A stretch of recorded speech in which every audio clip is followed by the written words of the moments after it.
The boy who was never good enough. Jack Ma was not born a genius. He wasn't the smartest kid in school. He wasn't the strongest, the richest, or the most talented. In fact, if you looked at him as a boy, nothing about him said, "This child will one day change the world." He was small. He was weak. He failed constantly. And teachers repeatedly told him the same painful sentence: "You are not good enough." But Jack had something very few people in the world possess. Not intelligence, not money, not connections. He had something far more powerful: an unbreakable willingness to try again. From childhood, life showed him its harshest side. Growing up in Hangzhou, China, his family was poor. There was no privilege, no special advantage, no shortcut waiting for him. He fell behind in school, and every exam seemed to remind him of his limitations. When he applied for primary school, he barely made it. When he applied for middle school, he barely made it. When he applied for high school, the teachers looked at his scores and whispered to each other, "This boy will not survive higher studies." But Jack didn't care. He was used to being underestimated. At age 12, he began riding his bicycle 40 minutes every morning to a hotel where foreign tourists stayed. He didn't go to earn money. He went to learn English. He had no textbooks, no tutor, no internet, only one desire: to understand a world bigger than his own. He offered free guide tours to tourists just to practice speaking. He didn't know it then, but those early mornings would give him something life-changing later: the ability to think globally, communicate clearly, and dream beyond borders. But dreams alone are not enough. Life kept testing him. He applied to college, and he failed the entrance exam, not once, not twice, but 3 times. Most people would quit after one. Many would quit after two. But very few people on earth would sit down for a third exam after being humiliated twice. Jack did. And on the third attempt, with average marks and below average confidence, he finally passed. It wasn't victory, it was survival. But sometimes in life, survival is all you need to keep going. University didn't magically change him. He still struggled. He still wasn't anyone's favorite student, but he developed a strange habit that separated him from everyone else. Whenever he failed, he didn't say, "Why me?" He said, "Okay, now what?" This mindset, the ability to accept failure without emotional collapse, would become the foundation of his empire. After graduating, Jack set out into the real world, believing he could finally begin his life on his own terms. But life laughed at him again. He applied to 30 different jobs. Every single one rejected him. He applied to KFC when it first came to his city. 24 people applied, 23 got accepted. Jack was the only one rejected. He applied to be a police officer, rejected. He applied to be a waiter, rejected. He applied to be a shop assistant, rejected. He even applied to be a clerk in a simple store, rejected. Some rejected him at the door, some rejected him after the interview, some looked at him and rejected him without asking a single question. But Jack didn't stop. He couldn't stop.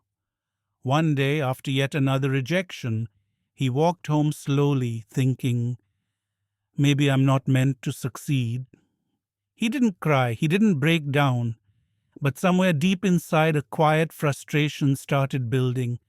Not anger, not sadness, something else. The feeling that he was meant for more, even if the world refused to see it.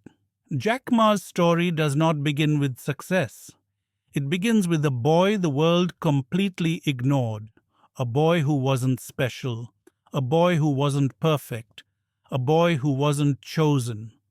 But the world didn't know one thing. When life shut every door, Jack Ma learned how to build his own. And that was only the beginning. The man the world kept rejecting. Jack Ma finally completed his degree, believing that education would give him a better future, but reality hit him harder than any exam ever could. He walked into offices with hope and walked out with rejection. He stood in job lines with confidence and returned home with silence.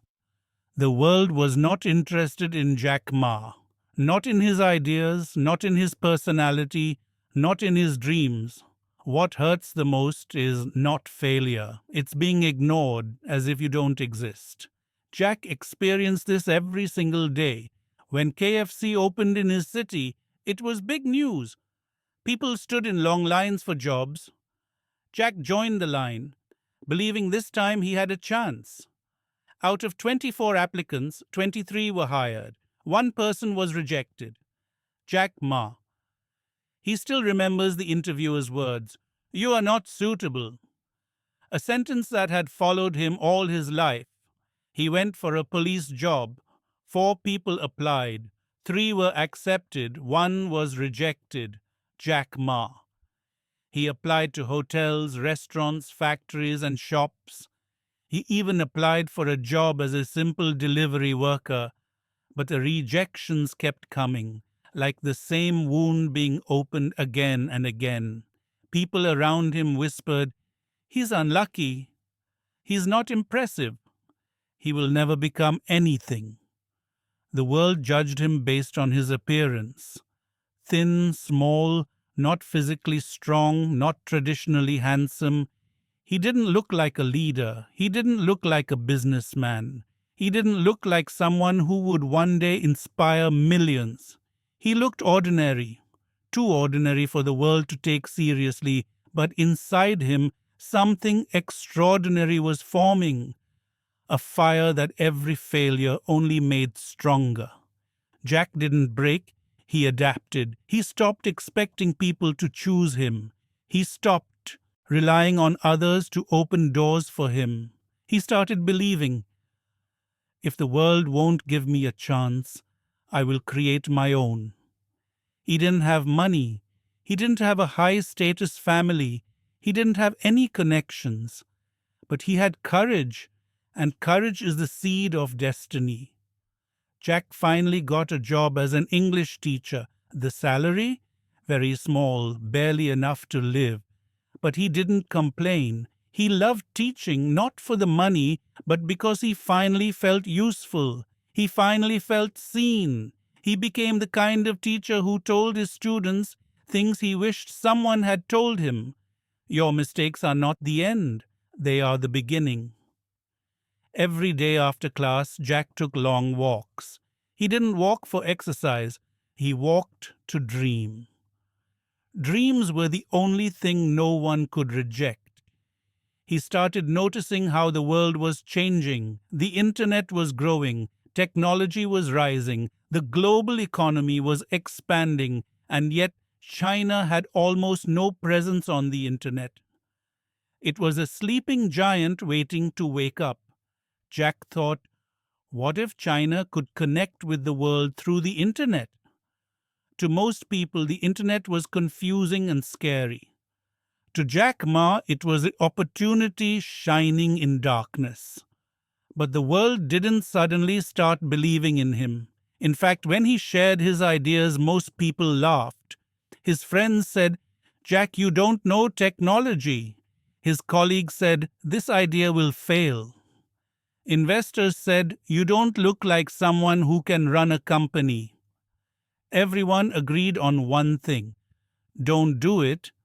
And yet inside Jack, the fire burned stronger.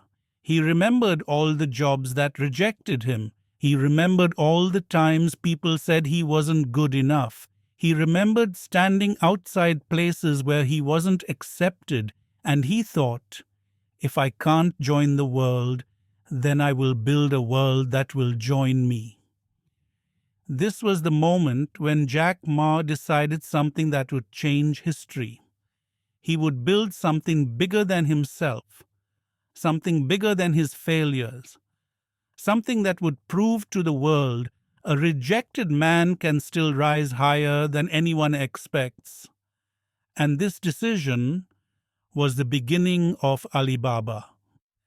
But the world still wasn't ready to believe in him, and the challenges waiting ahead were far greater than the failures behind him. The birth of an impossible dream. Jack Ma had no money, no experience, no technology background, no investors, no connections. The only thing he had was a dream so big that even he sometimes questioned whether a man like him had the right to dream it. He wanted to bring China online. He wanted small businesses, poor shopkeepers, young entrepreneurs, village sellers, to have the same chance the world refused to give him. He understood failure better than anyone. He lived in it, breathed in it, and grew inside it. And because of that, he wanted to build something that would make sure ordinary people like him never had to beg for opportunities again. In 1995, the internet was a mysterious world. Most people didn't even know what a website was. China barely had any access to it. Even fewer believed in it. But Jack saw a future hidden inside a computer screen. So he gathered a few friends, people who believed in him not because he was smart, but because they felt his fire. They sat in a small apartment, surrounded by old furniture, cheap desks, and a dial-up internet connection so slow that a single page took minutes to load. But for Jack, that slow loading screen was not a limitation. It was a doorway. He typed China on a search engine, and nothing came up. Not a single result. No company, no website, no page. China, a country of over 1 billion people, didn't exist online. Jack looked at the blank screen and felt something awaken inside him. A challenge, a calling, a spark. He turned to his friends and said, "If China is not on the internet, we must put it there." That was the moment the impossible dream began. They created Jack's first company, China Pages, a digital yellow pages for Chinese businesses. It was simple, basic, and far from perfect, but it was new, it was bold, it was ahead of its time. Jack began traveling across cities, walking into offices, explaining to business owners what the internet was and how it could change their future. Some laughed in his face. Some said he was crazy. Others asked him if the internet was a type of medicine. But Jack did not stop. He spoke with a passion that came from every rejection life had thrown at him. He knew that if he didn't fight for this idea, no one else would. Slowly, companies started signing up. Slowly, China Pages began to grow. But just as hope started to rise, disaster came. A government-backed organization took over the project. Bigger teams, more resources, stronger backing. Jack knew he couldn't compete. China Pages was pushed aside. His first dream was taken from him. Once again, Jack Ma lost everything he built. But this time, the defeat felt different. It didn't break him, it sharpened him. Instead of asking, "Why did this happen to me?" he asked, "What is life trying to teach me now?" Failure didn't scare him anymore. He had failed enough times to understand that failure is not a dead end. It is a redirection. He realized China Pages was not the end. It was the training, the preparation, the rehearsal. Life was teaching him how to build, how to convince, how to explain, how to lead. It was teaching him to prepare for something far bigger. Jack told himself, "If one dream can be taken from me, I will build another that no one can steal." In 1999, in a small apartment in Hangzhou, Jack gathered 17 friends, people who trusted him more than the world ever did.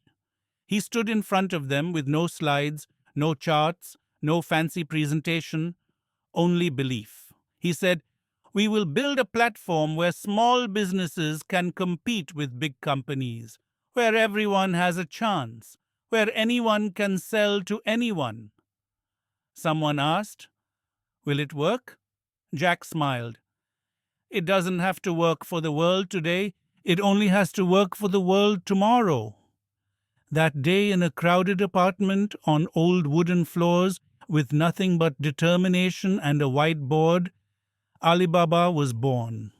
But creating Alibaba was one thing, surviving was another. The storms waiting ahead would test Jack Ma and his team in ways no failure ever had. When the dream almost died, Alibaba was born in a tiny apartment with cheap furniture, slow internet, and a team of people who didn't fully understand what they were building, only that they believed in the man leading them. Jack Ma wasn't a tech expert. He couldn't code. He didn't know how servers worked. He wasn't trained in business strategy, but he understood people. He understood vision, he understood persistence, and above all, he understood how to survive failure. In those early days, Alibaba was nothing more than a risky dream, a website built by amateurs, an idea laughed at by professionals, a company without money, profit, or stability. Jack and his team worked day and night. They slept on the floor. They ate cheap noodles. They survived on hope more than food.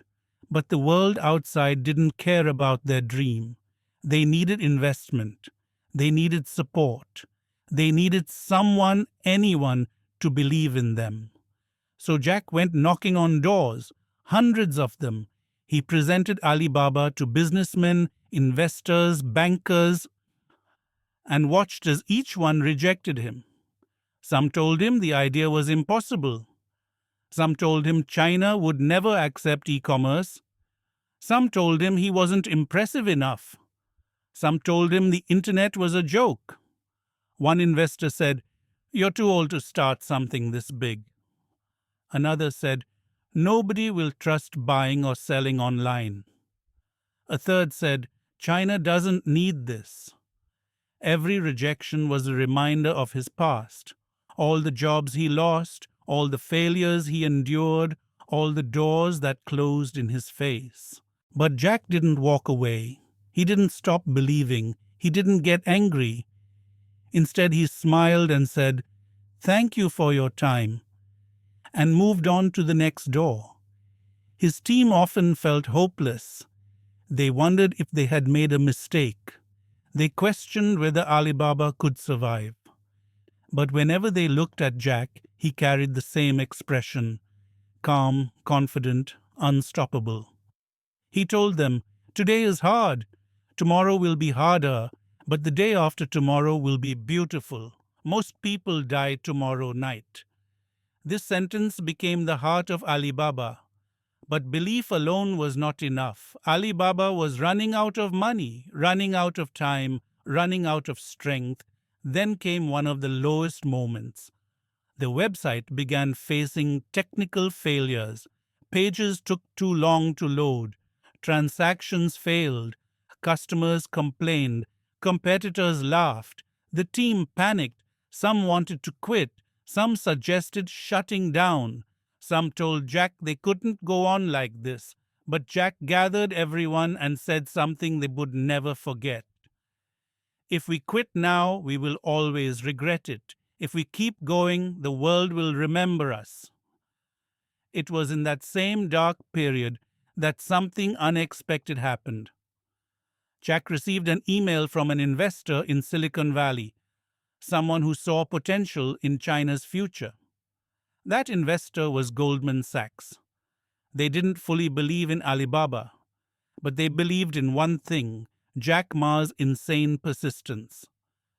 They agreed to invest $5 million. For Jack and his team, it felt like breathing again after nearly drowning. But survival wasn't guaranteed. A bigger challenge was approaching because Alibaba was now on the radar of giants, and the biggest giant of them all, eBay, was coming to China. Alibaba was still a baby company. eBay was a global powerhouse. Everyone said the same thing. This is the end of Alibaba. But Jack didn't fear giants. He had spent his whole life fighting battles he wasn't supposed to win. He told his team, eBay is a shark in the ocean. We are a crocodile in the Yangtze River. In our river, we will win.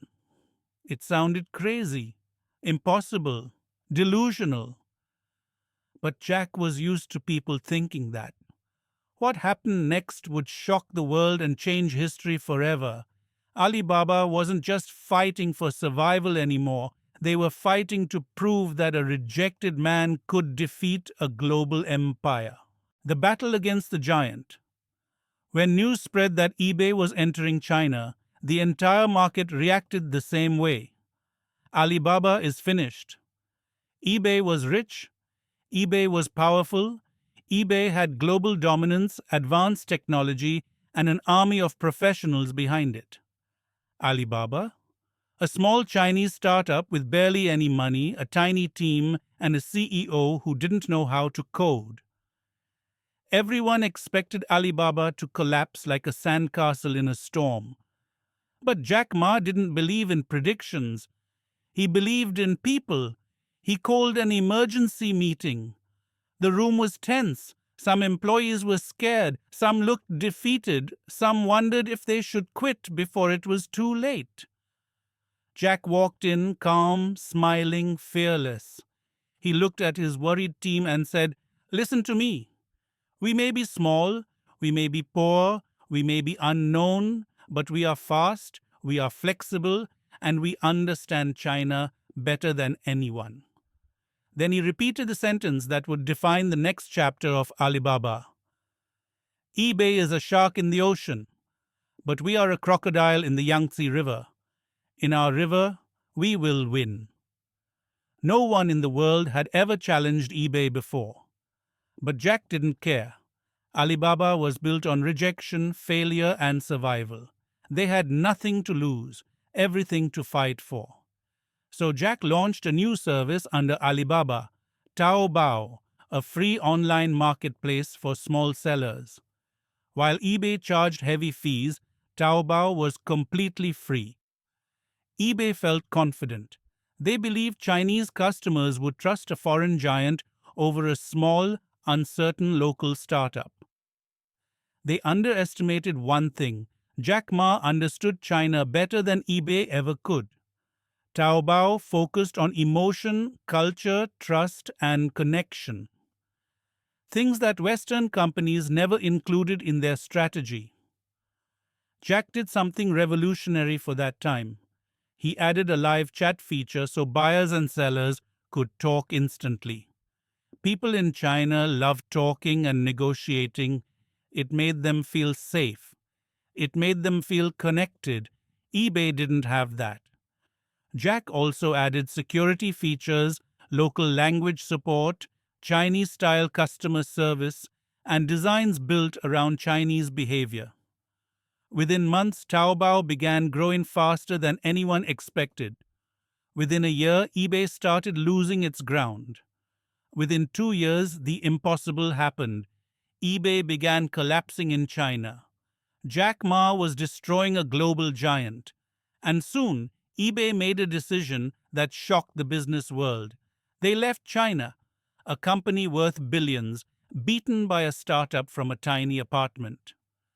After eBay retreated, Alibaba became unstoppable. But success brought new dangers. The team became excited, emotional, overconfident.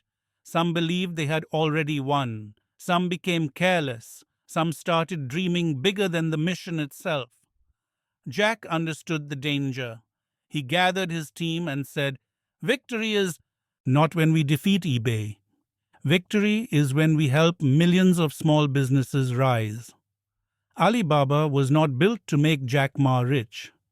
It was built to give ordinary people a chance. And so Jack did something that most CEOs would never dare to do. He made Taobao free forever. No fees, no commissions, no charges. People thought he was insane. Some investors got angry. Some friends said he was destroying his own company. Jack calmly replied, "If we help small businesses grow today, they will help us grow tomorrow." This decision made Taobao explode in popularity. Millions of small sellers joined. China's online economy began to grow faster than any country in history. Alibaba became a household name.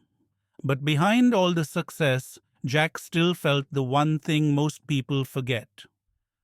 Success is never the final chapter.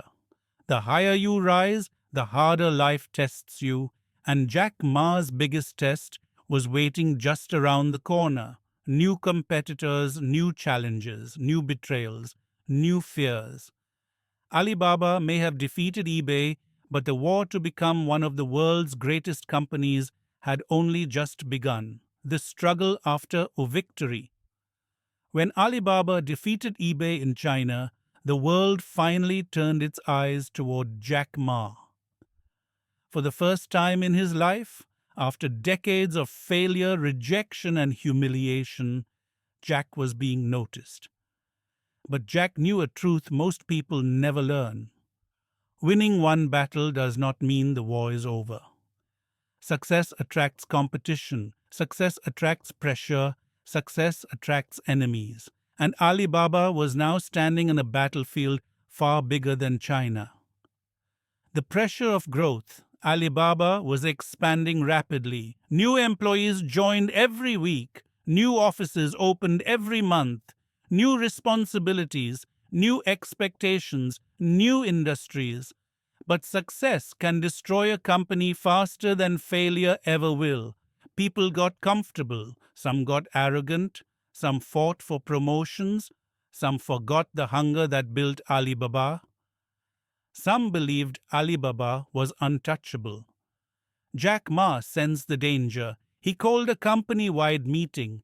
Thousands stood in front of him. Young employees, old employees, those who joined during the hard days, and those who joined after success.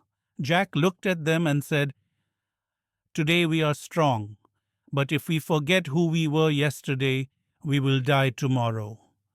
The room fell silent. Jack continued, "Never think we are big, never think we are safe, never think we have won."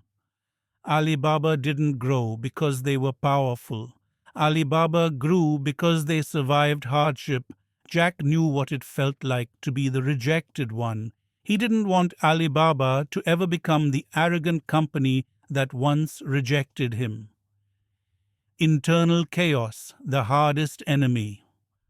As Alibaba grew, a new problem appeared, one that no competitor could create: internal conflict. Departments disagreed. Leaders clashed. New hires didn't understand the mission. Old employees felt threatened by change. Some people chased personal success. Some chased power.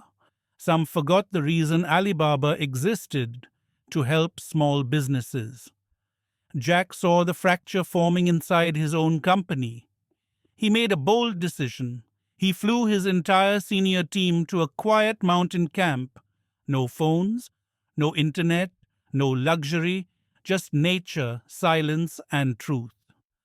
There he told them, "If you want to be rich, go somewhere else. If you want power, go somewhere else. But if you want to change the world, stay with me." Some people left after that retreat.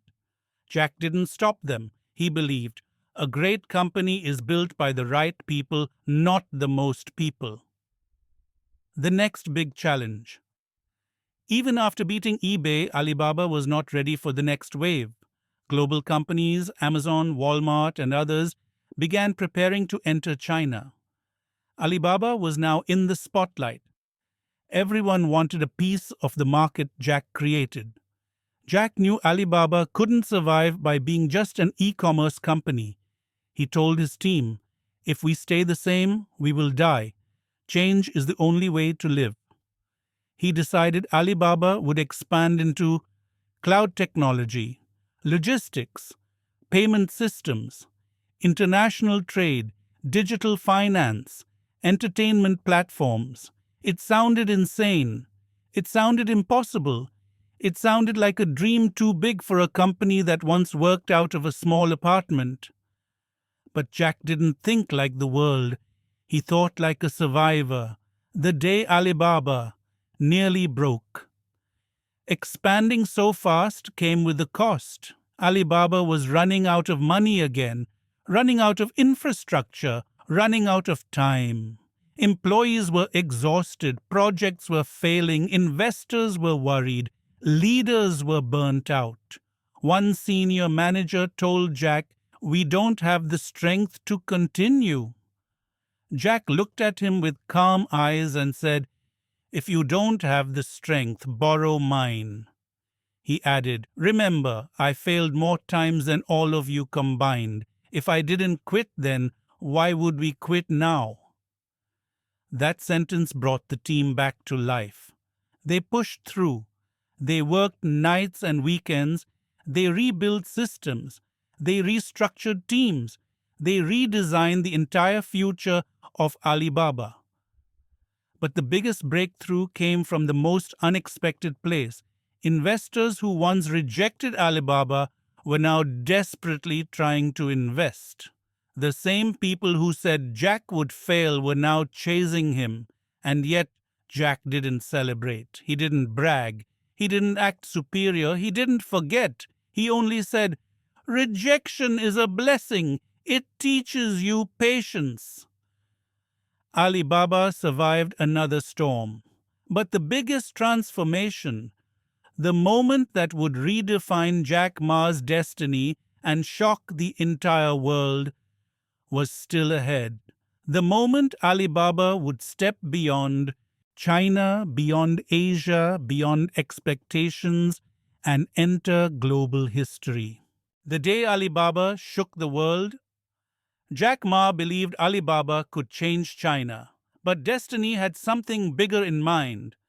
Alibaba would change the entire world. By 2013, Alibaba had grown far beyond anything Jack imagined. Millions of sellers, millions of buyers, thousands of employees, and a digital ecosystem that touched the daily lives of ordinary people. But Jack wasn't satisfied. He wanted to prove one thing: a Chinese company can stand shoulder to shoulder with the world's biggest giants. For decades, global business was dominated by Western companies. China was seen as a factory, not a creator, a follower, not a leader. Jack wanted to break that mindset. He had a vision larger than profits, larger than markets, larger than his own company. "I want the world to respect China's innovation." To do that, Alibaba had to walk into the most powerful, most competitive, most unforgiving arena in business: Wall Street. The greatest IPO ever attempted. Jack announced something shocking. Alibaba would file for an IPO on the New York Stock Exchange. The world reacted with disbelief. Analysts laughed. Experts doubted. Some even mocked. "A Chinese internet company in America? It will fail." But Jack wasn't new to doubt. He had lived with it since childhood. His team was terrified. The American financial system was strict, complex, and merciless. Alibaba had to open its books, prove its strength, answer tough questions, and face brutal scrutiny. Jack gathered his employees and said, "If we fear the world will never fear us." And so the preparation began, the war room. For months, Alibaba's leaders worked day and night. Documents, presentations, numbers, strategies, everything had to be perfect. Teams slept in the office.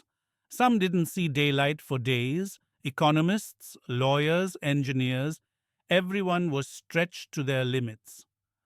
Jack traveled across the world meeting investors, institutions, and global banks.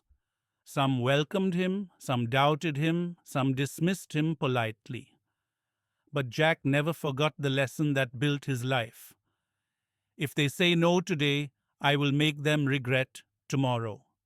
Bit by bit, investors started to believe, not necessarily in Alibaba, but in Jack Ma himself. They saw the fire in him. They saw a man who understood struggle, discipline, and vision, a man who survived failures that would break most people, a man who built a company not for the rich, but for small shopkeepers, farmers, entrepreneurs, dreamers. Finally, the day arrived. September 19th, 2014, the day history was written.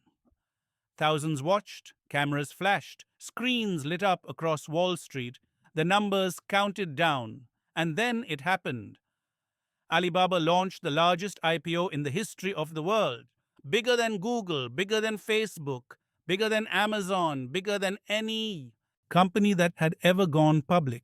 $25 billion in one day. The world gasped.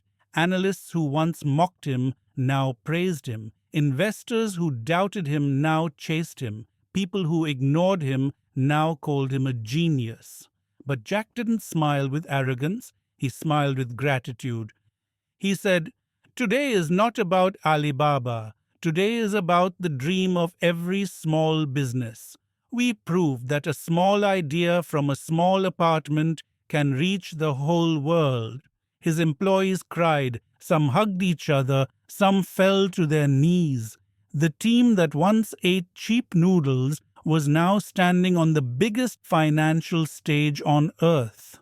But Jack was not thinking about success. He was thinking about responsibility. He said to his team, "We are big now, but we must learn to act small. Never forget the people we built this company for." The global respect he always wanted.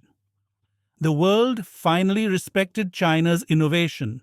People saw Jack Ma not as the rejected boy, not as the failed graduate, not as the man who got turned away by KFC, but as one of the most influential entrepreneurs alive.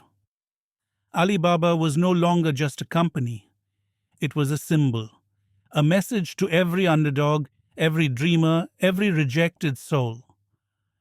Your future is not decided by those who reject you. But even after the greatest IPO in history, Jack wasn't done. There was one final chapter, the most emotional and human chapter of all. The moment Jack Ma would walk away from the empire he built with his own hands. The legacy of a rejected man. Jack Ma had achieved everything the world once told him he would never have. He built Alibaba from a small apartment into a global empire.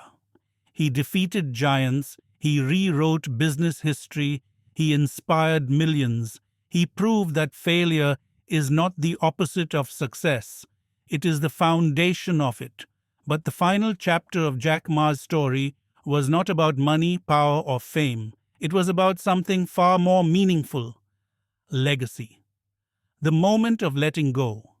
In 2019, on Alibaba's 20th anniversary, 70,000 employees gathered in a massive stadium in Hangzhou.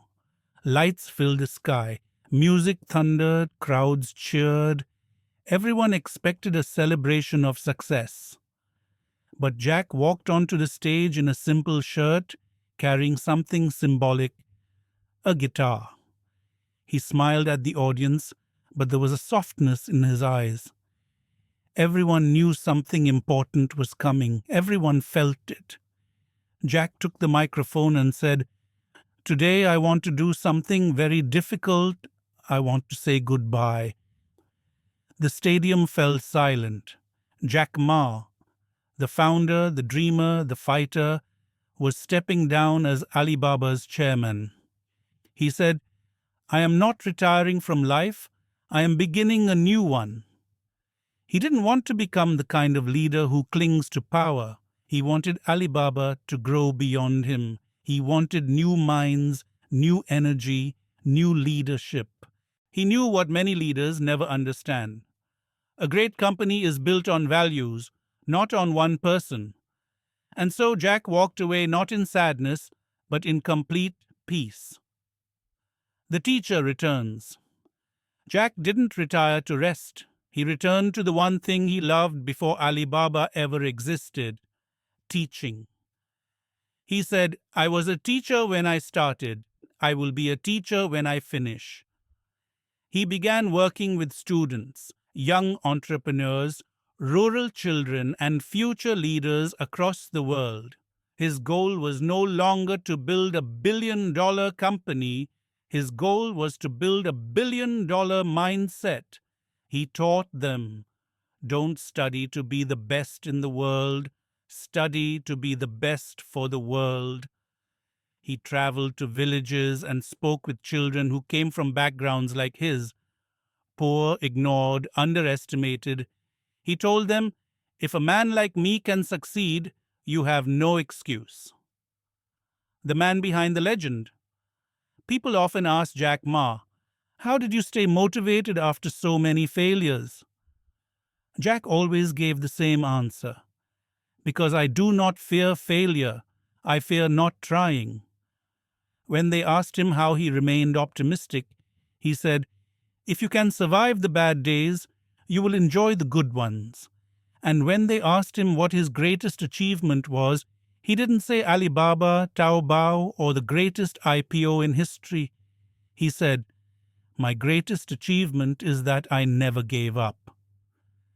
The real message of Jack Ma's life. Jack Ma's life is not the story of a billionaire. It is the story of a man the world repeatedly rejected, a man who failed college exams twice, a man who was rejected from 30 jobs, a man who wasn't accepted even at KFC, a man who couldn't code, a man who wasn't strong, rich, or impressive. But he had one thing that changed everything: the courage to try again after every failure. His story teaches us, you don't need to be perfect to succeed. You don't need everyone to believe in you. You don't need talent to start. You only need discipline, consistency, and a little bit of madness. Jack Ma once said, today is hard, tomorrow will be harder, but the day after tomorrow will be beautiful. Most people die tomorrow night. Jack refused to die on tomorrow night. He survived long enough to reach the beautiful day the world said he would never see. The final scene. On that farewell night, Jack played guitar on stage. Employees cried, some laughed, some shouted his name. But Jack only looked at them with kindness. He wasn't thinking about the rejections anymore. He wasn't thinking about the failures. He wasn't thinking about KFC exams or job interviews. He was thinking about one thing: how far a rejected man can rise when he refuses to stop trying. This is Jack Ma's legacy. Not wealth, not fame, not power, but the courage to stand tall in a world that tried to push him down. And the message he leaves for you is simple. If you feel rejected, you are not finished. You are just getting started. Subscribe now. Join the Bright World English Academy family, and let's start your English learning journey together.